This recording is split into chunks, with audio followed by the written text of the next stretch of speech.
బడుగు బలహీన వర్గాలకు చెందిన దామోదర సంజీవయ్య వర్ధంతికి పార్టీ ముఖ్య నేతలంతా హాజరు కావాలని కాంగ్రెస్ పార్టీ సీనియర్ నేత విహెచ్ విజ్ఞప్తి చేశారు. దామోదర సంజీవయ్య గారి వర్ధంతి సందర్భంగా విగ్రహావిష్కరణ కోసం వారి గ్రామానికి వెళుతున్నామన్నారు.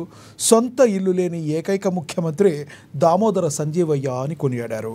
ఉమ్మడి ఆంధ్రప్రదేశ్ రాష్ట్ర ముఖ్యమంత్రిగా దామోదర సంజీవయ్య అందించిన సేవలు వెలకట్టలేనివని పేర్కొన్నారు. నక్లెస్ రోడ్లో ఉన్న సంజీవయ్య విగ్రహానికి నివాళులర్పించడానికి కాంగ్రెస్ ముఖ్య నేతలు శ్రేణులు భారీగా హాజరు కావాలని పిలుపునిచ్చారు. ఉమ్మడి రాష్ట్రానికి మొట్టమొదటి హరిజనులలో దామోదరం సంజీవయ్య గారు ఉమ్మడి రాష్ట్రానికి ముఖ్యమంత్రిగా, అదేవిధంగా 2 సార్లు ఏఐసిసి అధ్యక్షుడిగా పనిచేశాడు. కేంద్రంలో మంత్రి పదవి కూడా చేశాడు. కానీ ఆయనకు ఉండటానికి ఇల్లు లేదు.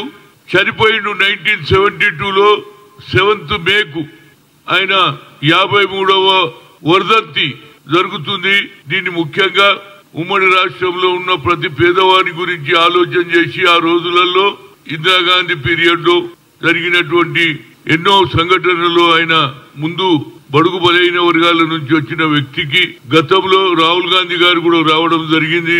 అదే విధంగా కర్నూలు జిల్లాలో వారి గ్రామం కూడా వెళ్లడం జరిగింది. కనుక ఇక్కడ కూడా ప్రతి సంవత్సరం కేఎస్ఆర్ మూర్తి గారు మొదలు దామోదరం సంజీవయ్య గారికి ట్రస్ట్ చైర్మన్ గా ఉండే, ఆ తర్వాత ఆయన 3-4 ఏళ్లలో చనిపోయే ముందు నాకు ట్రస్ట్ చైర్మన్ గా చేశారు. కాబట్టి రేపు 7వ తేదీన ఇక్కడ ఫతే మైదాన్ పక్కకున్నటువంటి స్టాచ్యూకు 9 గంటలకు స్టాచ్యూకు గార్లెండింగ్, అదేవిధంగా ఆ రోజులలో వెంకటరావు గారు ముఖ్యమంత్రిగా సంజీవయ్య పార్కు చేయడం జరిగింది.